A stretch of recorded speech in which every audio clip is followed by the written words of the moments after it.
안녕하세요. 저는 대학병원에서 간호사 일을 하고 있는 여자예요. 간호사 하면 순백의 나이팅게일 이미지를 많이 떠올리곤 하지만 의사와 결혼했다고 하면 졸지에 그 의미가 퇴색되고 선입견 가득한 눈으로 저를 보고는 하는데 그 시선은 참으로 불편했습니다. 제가 결혼을 할 당시에만 하더라도 제 친구들은 의사 남편과 함께 사는 저에게 부럽다는 말을 참 많이 했는데 그것이 마냥 좋지만은 않았습니다. 그냥 내가 사랑하는 사람이 의사일 뿐이었는데 왜 자꾸 제게 시집 잘 가고 남편 잘 잡았다는 얘기를 하는지도 모르겠고, 더욱이 저는 남편과 결혼하면서 남들이 생각하면 속된 말로 소위 혹을 하나 달고 결혼한 거나 마찬가지였거든요. 신혼 첫날부터 남편의 형, 즉 아주버님과 함께 살았어야 했으니까요. 처음부터 남편이 얘기했기에 결혼 조건이 되어버렸고, 그 덕에 저는 소위 의사들이 말하는 혼수 리스트는 피할 수 있게 되었죠. 의사 남편이었지만 좋은 머리로 혼자 개천에서 용난 케이스였고, 형제가 함께 잘 되기를 바라는 시부모님의 바람 덕에 서울에서 대학 졸업 후 뾰족한 수가 없었던 시골에서 머물러 있어야 할 형은 신혼 초부터 저희 사이를 비집고 들어왔습니다. 재수씨, 신세 좀 지겠습니다. 제가 올해나 내년 안에는 꼭 시험에 합격할 테니까 너무 염려 마세요. 솔직히 식구라는 게 뭡니까? 한솥밥을 먹는 사이라고 하잖아요. 요새 같은 시대에 단 둘이 사는 것보다 식구라도 하나 더 있으면 그게 다 재산이고 인복이 되는 겁니다. 안 그렇습니까? 좋게 생각해 주십시오. 라며 능글스럽게 얘기했는데, 솔직히 신혼 때부터 신우도 아니고 시아주머님과 한 집에서 같이 살게 되었다는 말을 듣고 불편하게 좋아할 사람이 누가 있겠습니까? 그도 그럴 것이 오랫동안 시험 준비를 하던 아주머님과 같이 살게 됐다는 말에 제 친구들은 그제서야 사정을 깨닫고 의사 남편이고 나발이고 결혼을 한번 다시 생각해봐야 하는 것이 아니냐는 말을 하기도 했습니다. 저희 홀어머니도 뜯어말린 일이었지만 그래도 저는 이 사람을 사랑했기에 포기할 수 없었고 결국에는 불편한 생활을 함께하는 쪽을 택하게 되었죠.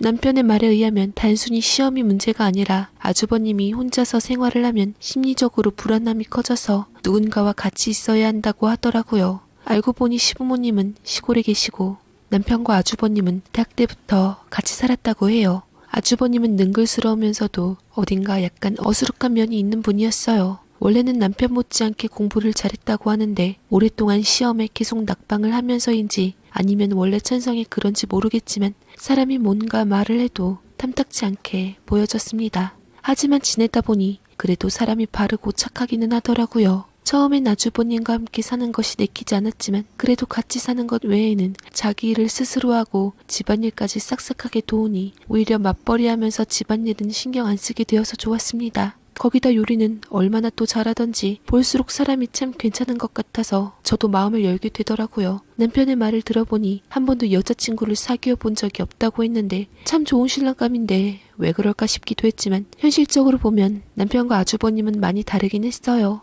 제 남편은 반듯한 인상에 눈치도 빠르고 윗사람에게도 잘하고 사회생활을 잘하는 반면 아주버님은 가끔 보면 눈치가 없는 것 같기도 하고 낯도 많이 가리고 사람을 많이 대해보지 못한 티가 났으니깐요. 키도 작고 여자들이 좋아할 외모는 아니기도 한데다 친구도 그닥 많지 않은 편인데 어쩜 형제가 이렇게 다를까 하는 생각이 들었을 정도였어요. 학력은 높은데 장수생인데다 성격도 그러니 당연히 여자를 만날 수 있을 것 같지 않는 조건이기는 했죠. 그런데 그런 아주버님께서 어느 날에는 제게 시험 합격보다 더 중대한 다름 아닌 여자친구가 생겼다고 저희 부부에게 말을 하는 것이 아니겠어요? 시험 합격 소식보다 제 여자친구 소개를 먼저 해서 죄송합니다.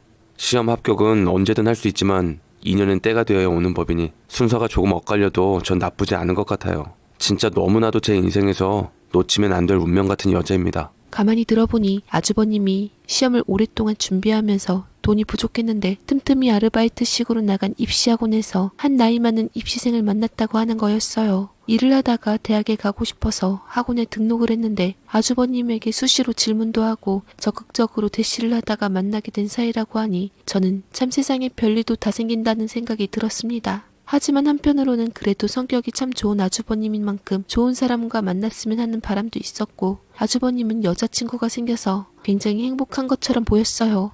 특히나 남편은 형에게 애정이 각별한 사람이라 많이 기뻐했어요. 남편은 어렸을 때 교통사고를 겪은 적이 있었는데 그때 형이 자신을 구해줬기 때문에 그런 형이기 때문에 결혼을 하고 난 뒤에도 같이 살아야 할 것 같다고 저에게 말했었던 거였습니다. 오히려 시부모님보다 형을 더 걱정했었던 남편이었고 그에게 있어서 형의 존재가 얼마나 소중한지를 제가 잘 알기 때문에 저는 남편의 제안을 거절할 수가 없었네요. 남편은 저에게 다른 것은 바라지 않으니 제발 형이 결혼을 할 때까지만이라도 같이 지내자고 간곡하게 부탁을 했어요. 살림도 형이 워낙 고단수이니 힘들지 않을 거라고 하면서 저에게 정말 간절하게 부탁을 하니 저는 차마 거절을 할 수도 없었는데 이 시점에서 여자친구가 생겼다니 어쩌면 아주버님이 이 기회에 결혼을 할 수 있게 되지 않을까 하는 희망도 생겼답니다. 그렇게 여자친구가 생겼다는 것을 말하고 2달이 지났을 즈음 아주머님께서는 자기가 지금 만나고 있는 여자와 진지하게 미래를 생각하게 됐다고 말했어요. 저는 너무 이르게 판단한 것이 아닐까 싶어서 좀 더 만난 후에 결정을 하는 것이 어떻겠냐고 말을 했지만 워낙에 여자 쪽에서도 의견이 확고하기도 하고 아주버님 자신도 이 여자가 아니면 영원히 결혼을 하지 못할 것 같다는 생각이 든다고 하는 거였어요.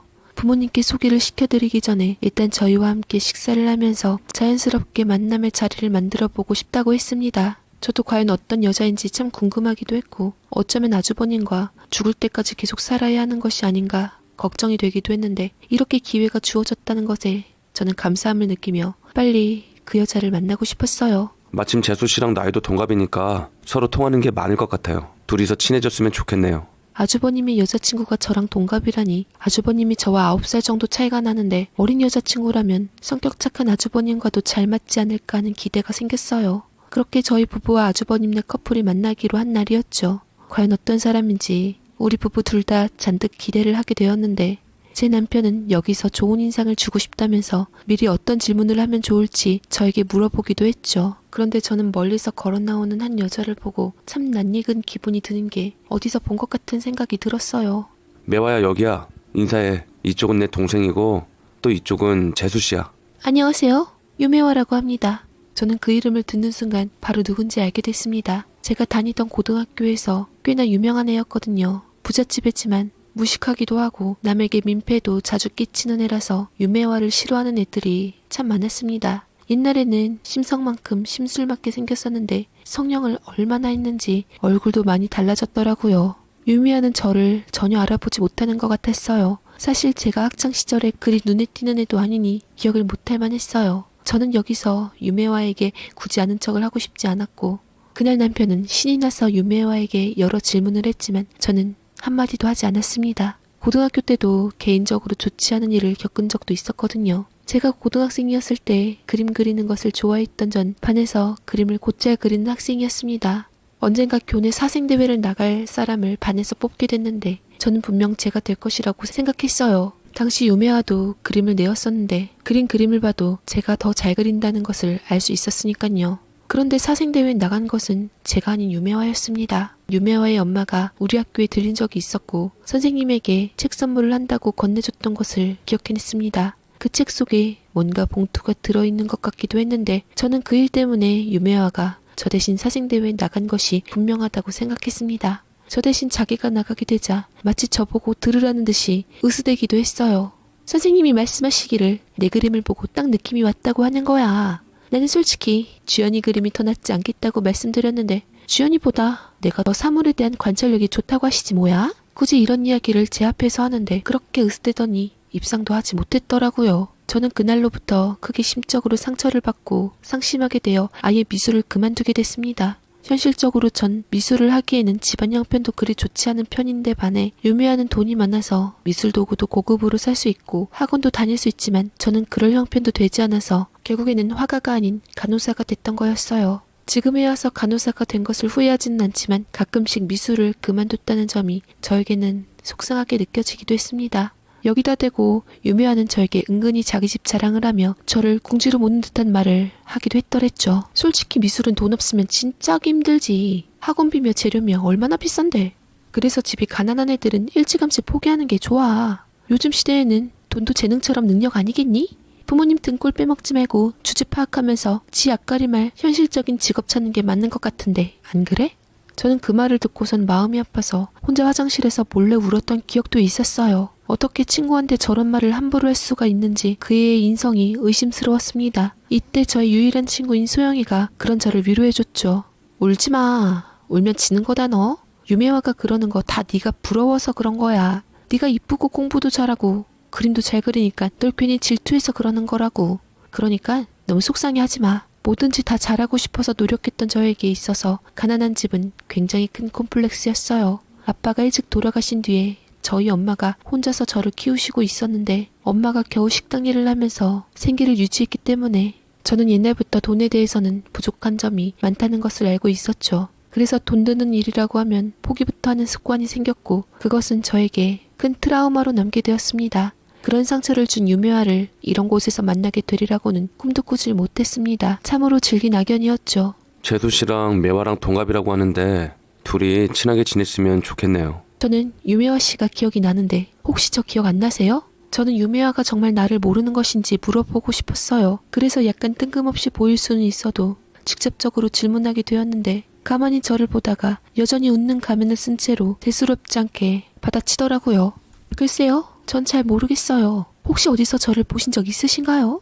일산에서 고등학교 나오지 않으셨나요? 저는 유매화 씨와 같은 반이었던 걸로 기억하는데 오주연이라고 기억 안 나세요? 그렇게 구체적으로 내용을 듣고서야 유매화는 더 이상 모른 척하면 안 된다고 생각했던지 기억하는 척하면서 슬쩍 제 이름을 흘리는데 여전히 요게 보통 여자가 아니라는 생각이 들었죠. 제가 옛날 생각은 잘 안 나서요. 죄송해요. 제가 기억력이 별로 안 좋거든요. 이제 생각이 났네요. 그림 잘 그렸던 오주연. 이제야 생각이 나네요. 이렇게 만난 것도 정말 인연이네요. 마치 아무 일 없었다는 듯이 웃으며 말을 하는데 정말 뻔뻔하기 그지없는 애구나 싶었습니다. 그날 남편은 돌아와서 저에게 도대체 어떻게 된 일이냐고 궁금한 것들을 쏟아내었습니다. 당신 형수님 델푼이랑 아는 사이였어? 고등학교 동창이라니. 형수님도 그렇고 당신도 그렇고 별로 좋은 사이가 아니었나 보네. 저는 고민을 할 수밖에 없었어요. 옛날 일은 옛날 일로 묻어둔다고 해도 과연 유매화의 정체를 밝히지 않고 두는 것이 나은지 생각을 해봐야 할 것 같았어요. 그런데 또 원수는 외나무다리에서 만난다더니 제가 가는 네일샵에 유매화가 있었던 거였어요. 저는 보자마자 자연스럽게 표정을 찌푸렸는데 아주 천연덕스럽게 저에게 아는 체를 하는 거였지요. 어제 보고 또 보네? 여기 단골인가 봐? 우리가 벌써 반말할 사이인가요? 웃긴다 너. 고등학교 동창이라고 네 입으로 밝혔으면서 게다가 앞으로 결혼하면 내가 형님 아닌가? 그런데 내가 반말 굳이 못 쓸 이유가 뭐가 있어? 안 그래 예비동서? 언제부터 저렇게 애가 낯짝이 두꺼워진 것인지 저는 정말 놀랄 수밖에 없었고 역시 뻔뻔하면 타고났구나 싶은 생각이 들 정도였어요. 저는 누구보다 그 애의 성격을 잘 알았던지라 그냥 애써 무시하기로 마음을 먹었죠. 제가 입을 다물자 그의 비아냥과 신경을 긁는 듯한 말은 저를 날카롭게 만들었어요. 그래도 너 팔자 좀 폈더라? 의사 사모님도 되고 말이야. 솔직히 네가 그 정도 될 급은 아니었잖아? 아무리 간호사라고 해도 의사랑 결혼하려면 돈도 많아야 하는데 내가 너 사정 모르는 것도 아니고 도대체 뭘 어떻게 했길래 의사 남편과 결혼했어? 보니까 영식 씨와는 다르게 키도 크고 꽤 잘생긴 의사 남편을 어떻게 얻었는지 궁금해서 그래. 군뱅이도 구르는 재주가 있다고 나한테 살짝 비법 좀 알려달라고 라고 얘기하면서 절 조롱하는데 저도 모르게 손이 앞으로 나가려는 거 간신히 참아냈습니다. 남편과 저는 대학병원에서 의사와 간호사로 일을 하다가 알게 된 사이였어요. 그동안의 사람들은 제가 어떻게 의사 남편을 만난 것인지 정말 궁금하다면서 온갖 무례한 말을 하기도 했는데 정작 먼저 다가온 쪽도 남편이었거든요. 환자에게 항상 진심을 다하는 제 모습이 너무나 좋아 보인다면서 남편 쪽에서 대시한 거였는데 제가 무슨 대단한 여우짓이라도 한 것처럼 말하는 사람들 때문에 저는 정말 이골이 날 정도였어요. 그런데 유미화처럼 이렇게 대놓고 물어보는 사람은 또 처음 봐서 당황스러울 수밖에 없었더랬죠. 저는 지금까지 있었던 일을 제 친구 소영이한테 말하게 됐어요. 답답함에 누구에게라도 털어놓고 위로받고 싶더라고요. 고등학생 때부터 알아온 소영이는 제가 유일하게 제 속마음을 터놓고 말할 수 있는 친구였고 소영이 역시 유매화를 기억하고서 자기 일처럼 놀라더라고요. 나도 생각나. 그 유매화? 걔 아직도 성격이 그렇게 뻔뻔하구나. 돈 많은 부모님 믿고 자기보다 잘난 거 있는 애들한테 괜히 시비 걸고 다니고 그랬잖아. 나도 너 옆에서 그렇게 당하는 거 보면서 진짜 얼마나 속상했는데. 그런데 어떻게 그런 인연이 다 있어? 정말 제가 무슨 죄를 지었다고 이런 식으로 악연을 만나게 되는 걸까? 참 기가 막힐 노릇이었죠. 그러고 나선 저는 시어머니에게 이번 주말에 시간을 내라는 연락을 받게 됐어요. 우리 영식이가 이번에 아가씨를 데려온다는 거 너도 알고 있었지? 그동안 여자친구도 없어서 어떻게 결혼을 할 수 있으려나 걱정이 많았는데 다행이지 뭐니. 그래서 이번 주말에 모이려고 하니 너도 빠지지 말고 꼭 오렴. 주말에 저는 울며 겨자 먹기로 다시 한번 유매화를 보러 가야 했습니다. 그런데 또 기가 막혔던 게 어머님에게 찰싹 달라붙어서 유매화는 자기가 진짜 며느리인 것 같이 행세를 하는 거였어요. 어머님이 좋아하실 만한 선물을 바리바리 싸우는 것은 물론 식사 후 설거지까지 자기가 다 전담을 하고 과일까지 깎으면서 점수를 왕창 따려고 마음을 먹은 것 같았지요. 어머님 딴에는 능력 없는 노총각 아들 치워주는 것만으로도 고마운데 이렇게 싹싹하게까지 하니 더할 나위 없는 예비 며느리였습니다. 우리 영식이가 어쩜 이렇게 싹싹하고 이쁜 아가씨를 데려왔는지 몰라. 그래, 둘은 어떻게 처음 만났니? 사실 제가 뒤늦게 공부를 하고 싶었는데 영식 씨가 영어 선생님이셨어요. 그래서 모르는 것도 물어보고 그러면서 친해졌다가 이렇게 진지한 사이로 발전을 하게 됐어요, 어머니. 우리 애가 아직까지는 시험 준비를 하고 있긴 하지만 나중에 잘 될 거야. 그때까지 네가 옆에서 잘 보살펴주렴. 어머니 당연하죠. 앞으로 제 꿈은 영식 씨 옆에서 제대로 내조하는 거예요. 아무 걱정 마세요. 어쩜 이렇게 노는 말도 예쁘게 하니. 아우 정말 뭐 하나 부족함이 없네 정말.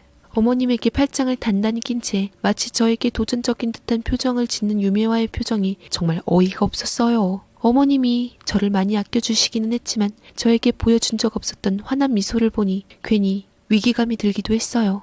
유매화는 제게 눈을 흘기며 툭 던지더라고요. 그런데 우리 동서는 원래 이렇게 말이 없어? 어머님이 이렇게 좋은 분인데 말도 잘 안 하고 그래?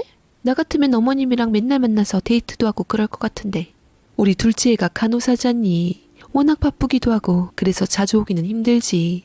어머님, 저랑은 영화도 보러 가고 쇼핑도 하고 밥도 먹으러 가요. 제가 맛있는 데를 많이 알고 있거든요. 아우, 어머님이랑 가면 너무 좋겠다. 그날 저는 거의 꽂아놓은 보릿자루가 된 기분이었어요. 그냥 다른 사람 같았으면 성격이 참 싹싹한 사람인가 보다 싶겠지만 은근히 저를 깔보고 무시하는 듯한 표정을 짓는 것을 보면 아직도 제가 고등학생 때의 소심한 오주연인 줄 아는 것 같았어요. 저는 이대로 정말 유매화를 형님으로 모셔야 하나 고민이 들 수밖에 없었죠. 솔직히 이제 아주버님이 분가를 하신다면 좋은 점도 있겠지만 그렇다고 유매화를 형님으로 두는 것이 과연 옳을까 싶었거든요. 지금의 가식적인 모습의 실체를 벗겨야 할지 걱정이 되던 찰나 저는 소영이에게 유매화에 대한 이야기를 듣게 됐어요. 야, 내가 동창들한테 수소문 좀 해봤거든. 그런데 유매화 한번 갔다 왔다는데 너 알고 있었어? 갔다 왔다는 게 이혼을 했다고? 그래. 걔 5년 전에 이미 결혼했다가 3년 전에 이혼했었대. 그때 유매화가 남편 완전 탈탈 털어버리고 신용불량자료까지 만들었다는데 그것 때문에 유매화 전 남편이 많이 망가졌다더라. 거기다 바람을 피워서 아주 집안이 쑥대밭이 나고 이혼 소송도 진흙탕 싸움이 되었나봐. 그 이후로 유매화네 집도 벌받았던지 아버지 사업이 쫄딱 망하고 하루아침에 알거지가 되었는데 그 때문에 유매화가 돈 많은 남자만 골라 만난다고 하더라고. 네 아주버님 듣기로는 뭐 없다고 들었는데 혹시 너희 시댁이 좀 사니? 그런 거라면 유매화가 상대를 잘 잡은 것이기는 했어요. 저희 시어머니가 땅 부자시거든요. 그래서 가지고 있던 재산이 꽤나 많은 분이신데 돈 냄새를 도대체 어떻게 맡은 것인지 궁금할 정도였어요. 아주버님이 겉으로 봐서는 그닥 멋있는 면은 없었는데 저는 일단 아주버님에게 스리슬쩍 떠보기로 했습니다. 아주버님, 그 매화씨라는 분이랑 얼마나 알고 사귀신 거예요? 사실 그렇게 오래 되지는 않았어요. 한 3달 정도 됐나? 그러면 서로에 대해서 그렇게 잘 알기는 약간 좀 부족한 시간이겠네요. 그래도 제 나이쯤 되면 2달 정도 만나고 바로 결혼 이야기 하는 건 흔한 일이에요. 그리고 저는 매화 씨를 보고 딱 이 여자다 하는 생각이 들었어요. 생각보다 아주버님은 단단히 꽂혀 있으신 것 같았어요. 그리고 저는 슬쩍 또 질문을 던졌어요. 친구 이야기를 빗대서 유매화의 전남편과의 이혼 경력과 그걸 속이고 아주버님을 만난다는 내용을 돌려서 남의 일인 듯 말해보니 아주버님은 아니나 다를까 펄쩍 뛰셨죠. 각자 사정이 있겠지만 솔직히 저는 그건 좀 아닌 것 같아요. 그렇게 상대방을 속인다면 앞으로 또 거짓말을 얼마나 쉽게 하겠어요. 그쵸? 게다가 사실 그 친구가 바람을 피운 건데 이번에 새로운 마음으로 새 사람을 만나고 싶다 이런 생각을 했나 봐요. 그러면 더 용서가 안 될 것 같은데요? 저는 그동안 여자를 만난 적이 없어서인지 모르겠지만 그런 복잡한 과거를 가지고 있는 사람이라면 만일 저 같으면 감당이 어려울 것 같네요. 재수 씨가 그 친구 많이 위로해 주세요. 우리 매화 씨는 그런 사람이 아닌 게 얼마나 다행인지 모르겠어요. 의외로 아주버님은 자기가 싫은 것은 분명하게 말하는 사람이었고 저는 이걸 또 말해야 하나 말아야 하나 많은 고민을 하게 됐어요.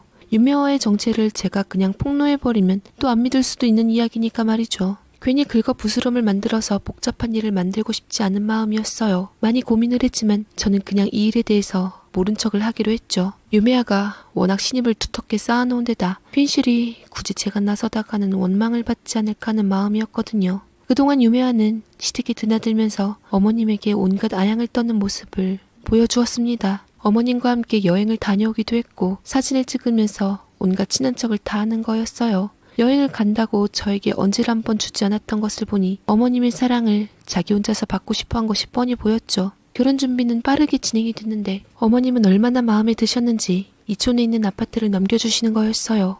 제가 남편과 결혼을 했을 때보다 더 많은 액수를 지원해 주셨는데 아무리 큰아들과 작은아들의 차이라고 하더라도 서운한 마음이 들 정도였어요. 그 뒤로도 제가 시댁에 가면 유메와는 항상 어머님 옆에 붙어서 저를 은근히 따돌리는 듯이 자기네들끼리만 이야기를 하곤 했어요. 동서, 아직 결혼식은 안 올렸지만 앞으로 형님 동서 할 사이니까 잘 지내야겠지? 나이는 동갑이지만 그래도 엄연히 내가 더 윗사람이니까 앞으로 잘 지내보자. 마치 저보고 알아서 모시라는 식으로 말하는 도전적인 표정을 보면서 저는 앞으로 왠지 험난한 여정이 기다리고 있을 것 같았어요. 제 말에 소영이는 어쩜 이런 일이 일어날 수 있냐면서 저보다 더 기가 막혀 했어요.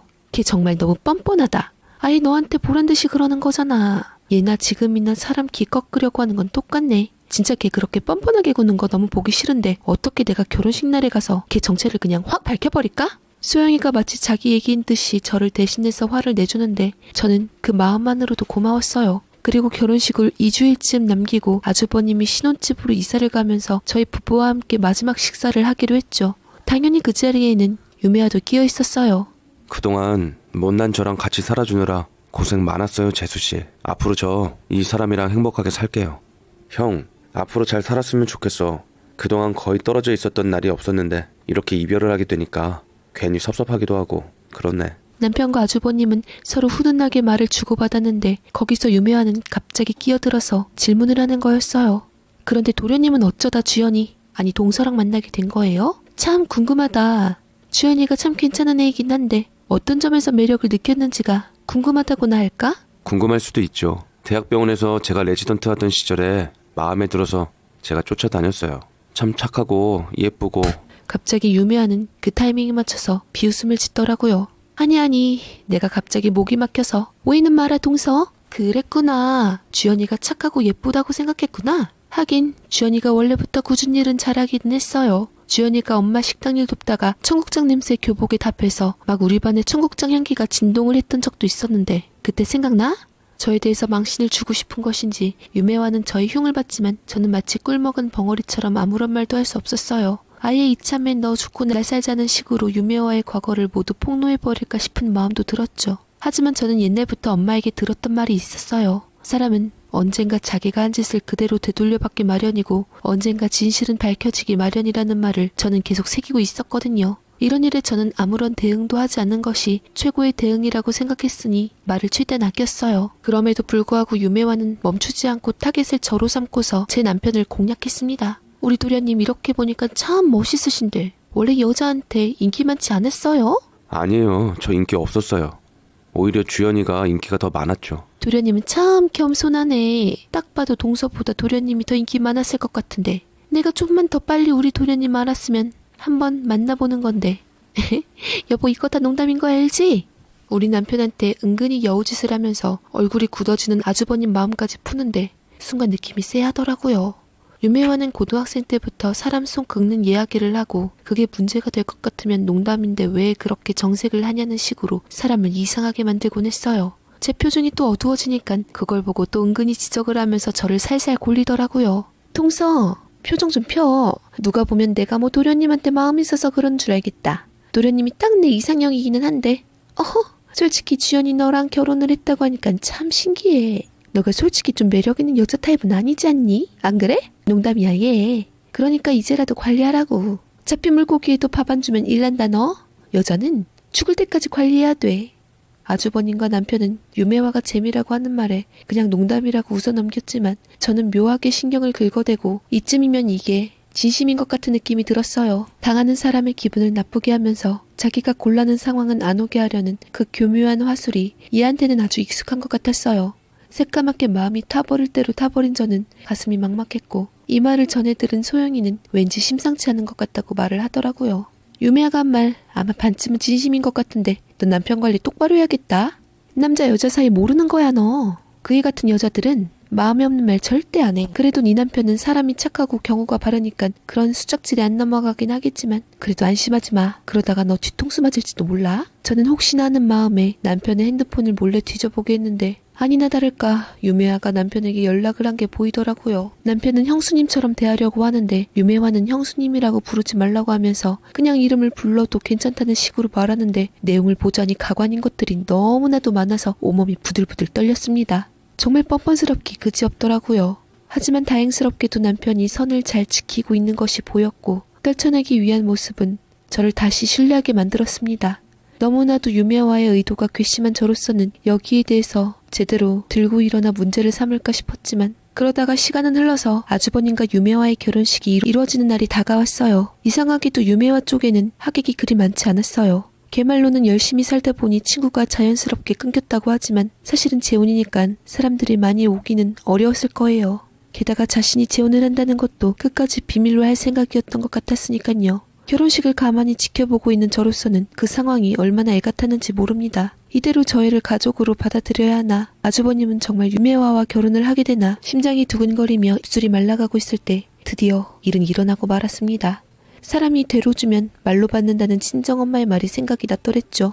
이건 뭐 생각지도 못한 일이 다른 곳에서 터지기 시작하는 것이 아니겠습니까? 아주 대박인 사건이었습니다. 결혼식이 시작돼서 주례가 끝나고 이제 축가가 시작이 되려고 할 때쯤 갑자기 웬 남자 한 명이 결혼식장 앞에 들이닥쳤는데 그야말로 결혼식장은 아수라장이 되어버렸고 모든 하객들과 사람들은 그의 정체에 집중했습니다.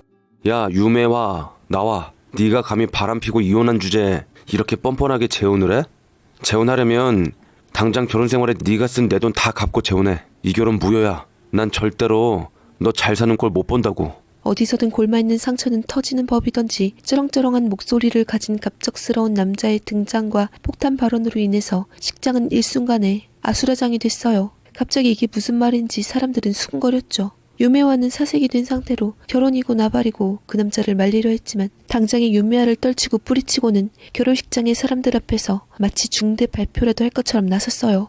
그거는 정말이지 대단한 사건이었습니다. 결혼식장에도 길이 남을 만큼 말이죠. 여러분 이 여자가 어떤 여자인지 아십니까? 제가 돈이 없다는 이유로 냉정하게 버리고 바람 피워서 이혼했던 여자입니다. 거기다 사정 안 좋은 제 이름을 빌려서 여기저기 카드 만들고 사치 부리고 저를 신용불량자까지 만들어 회사에서도 쫓겨나게 하고 빚에 허덕이게 만들었죠. 지금까지도 저 이 여자가 만들어 놓은 빚 갚고 있는 중인데 옛날 처가집 식구들도 저 여자도 모른 척하고 나몰라라 도리어 제게 이런 말 하고 다니면 가만 안 두겠다고 윽박 지르기까지 했습니다. 아마 지금 결혼하는 신랑도 분명 꿍꿍이가 있어서 결혼하는 게 분명할 거예요. 절대로 속으시면 안 됩니다. 당장 이 결혼 다시 생각해 보시라고요. 제 말 듣고도 결혼하면 할 말이 없네요. 똑똑히 기억하세요. 갑작스러운 소동으로 인해 유매화는 어쩔 줄을 모르는 것 같았고 아주버님도 발을 동동 구르며 상당히 난감한 듯한 표정을 지었습니다. 신랑 신부석에 있는 유매화의 엄마와 아빠는 도저히 참지 못하고 직접 나서서 어떻게 해서든 그 남자를 끌어내려고 했고요. 저희 시부모님은 뒷목을 잡으시면서 쓰러지기 일보 직전이셨습니다. 엉망이 된 식장의 분위기에 정말 어떻게 해야 될지 몰라 머리가 띵해지더라고요. 그 남자는 곧 사라졌지만 하객들의 수군거림은 잡히질 않았어요. 아주버님은 배신감 짙은 얼굴로 유매화를 빤히 쳐다보고 있었는데 신부는 아무런 말도 하지 못하고 전전긍긍하는 것이 보였죠. 그 의문의 남자는 유매화 너 내 돈 갖기 전에는 내가 너 끝까지 쫓아가서 가만두지 않을 거야 라는 말을 남긴 채 사라졌어요. 그 남자가 겉보기에는 정말 멀쩡해 보였는데 얼마나 앙금이 쌓이면 저렇게까지 하는 걸까 하는 생각이 들기도 했네요. 결국 그날의 결혼식은 축가도 사진 촬영도 하지 못한 채 흐지부지 마무리가 됐고 아주버님한테는 큰 상처로 남게 되었습니다. 뒷담화 좋아하는 하객들은 아주 신이 난 듯 얘기를 해대기에 여념이 없었고요. 그러니까 신부가 원래는 이혼을 했다는 거지? 그것도 바람을 피워서? 남자가 돈이 없으니까 카드 이용해서 최대한 다 헤쳐먹고 헤어진 거라는 말인 거지 뭐. 정말 대단한 여자네. 어떻게 그런 일을 하고도 순진한 영식이와 결혼 생각을 했대? 원래 남자가 순진하면 여우 같은 여자가 꼬인다고 하잖아. 그래도 지금 밝혀진 게 그나마 다행이지. 애라도 낳았으면 어쩌지도 못하고 더 큰일 났겠어. 엉망으로 끝난 그날 이후로 유매화는 눈물을 흘리면서 온갖 회유를 하기 위해 많은 노력을 했다고 해요. 수시로 어머님에게 찾아가서 용서를 구했는데 어머님은 충격이 가시질 않은 것 같았어요. 어머님은 나이가 들어도 사람 하나 제대로 보지 못한 자신을 탓하셨죠. 계속 찾아와 용서를 구하는 유매화에게 어머님은 결코 마음이 풀어지지 않으셨죠. 정말 무서운 애구나. 어떻게 이렇게 감쪽같이 사람을 속여? 처음부터 그렇게 살살 굴 때부터 알아봤어야 했는데 정말 사람이 어쩜 이렇게 무섭니? 소름 끼치니까 다시는 보지 말자. 어머님, 그게 아니라 제 말을 좀 들어보. 그동안 내 앞에서는 사람 좋은 며느리 행세를 해놓고선 이제 와서 아니라고? 나랑 영식이가 오죽만만했으면 이랬을까? 네 부모도 아주 천연덕스럽게 결혼이 처음인 것처럼 행세를 하는데 진짜 너희 집 사람들은 정말 다 소름이 끼칠 정도다. 내가 도대체 뭔 죄를 지었는지 내가 정말 친척들 보기가 부끄러워서 어떻게 살아? 라고 경악을 치셨고 아주버님은 그날 이후로 거의 집 밖으로 나오시질 않으셨습니다. 원래는 신혼여행을 가서 행복한 시간을 보내고 있어야 했는데 그 계획이 모두 수포로 돌아가고 아주버님은 휴대폰도 꺼둔 채로 방에 틀어박혀 있기 일쑤였죠. 유매화가 집에 찾아오곤 했지만 아주버님은 문을 잠가놓은 채 누구도 만나려고 하지 않았습니다. 저도 남편도 많이 걱정을 했지만 자신은 괜찮다는 말만 할 뿐이고 계속 방에 틀어박혀 있기만 했습니다. 유매화는 매일 집에 찾아왔는데 자기도 많이 힘든지 수척한 얼굴을 하고 있었습니다. 아주버님은 만남을 거부하며 버텼지만 일주일이 넘게 끈질기게 찾아오니 결국 한 번은 만나주더라고요. 유매화는 아주버님에게 매달리며 사정사정을 하고는 악어의 눈물을 흘리며 매달렸습니다.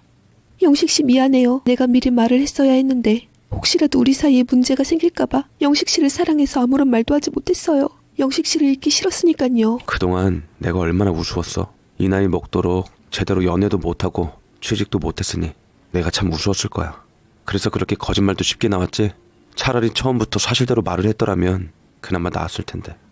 날 그 많은 하객들 앞에서 꼭 비참하게 만들어야 했어. 한 번도 영식씨가 우습다고 생각한 적 없었어요. 난 영식씨를 정말 많이 사랑했는데 과거를 밝히지 못했던 건 정말 미안해요. 이렇게 작정하고 날 속인 걸 용서할 수 없어.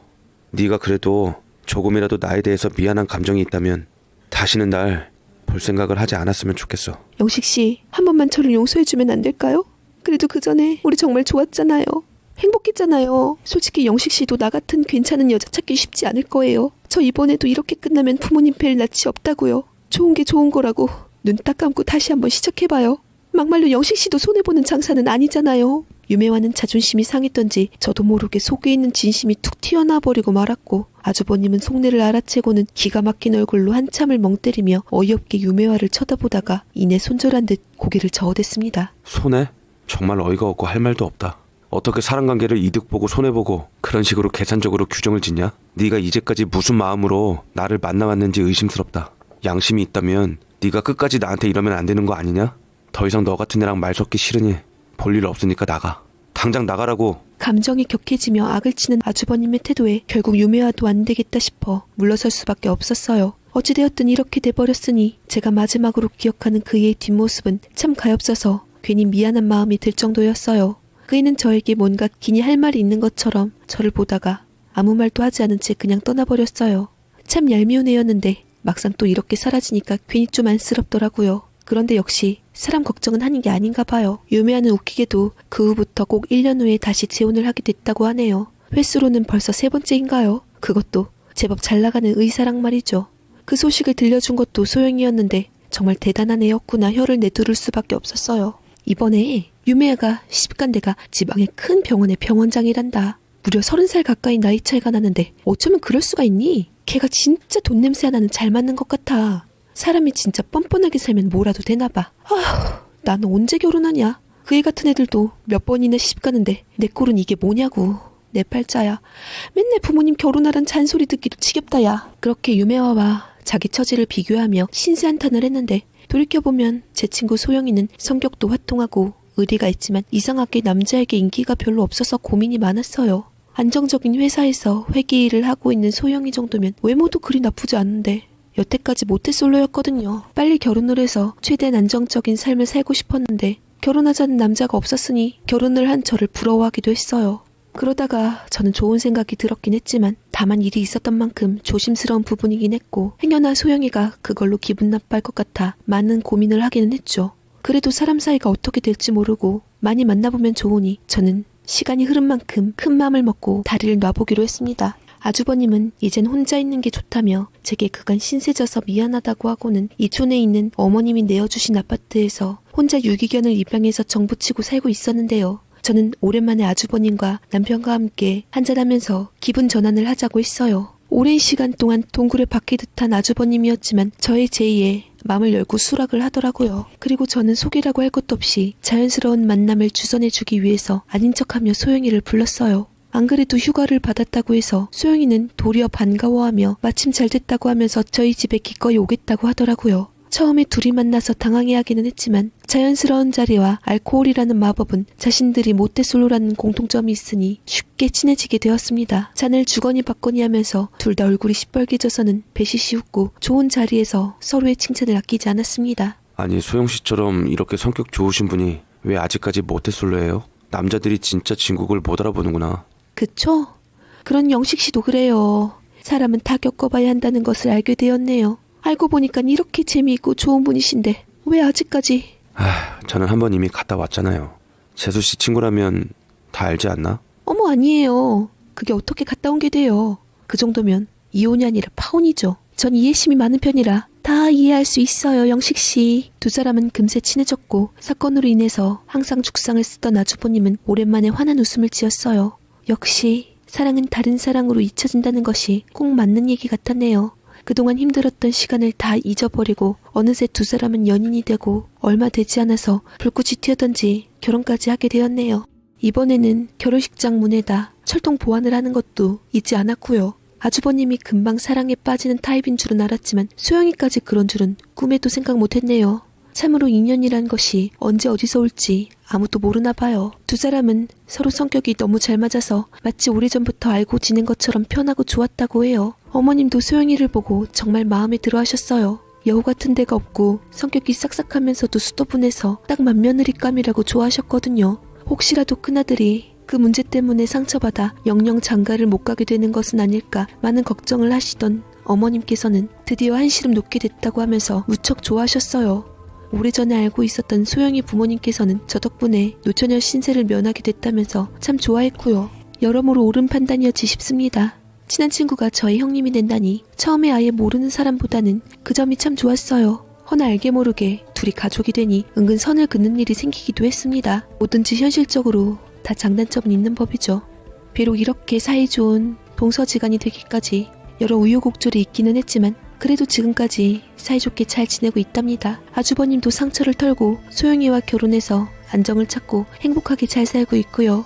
소영이가 워낙 야무지고 똘똘한 사람이니 누구보다 아주버님에게는 든든하고 멋진 짝이 되어주리라 생각이 들고 아들 딸 낳고 잘 살길 간절하게 바라고 있네요. 인연과 악연이 어디에서 갑자기 튀어나올지 알게 된 일이어서 항상 주위를 돌아보고 행동 또한 더 조심하게 되었습니다.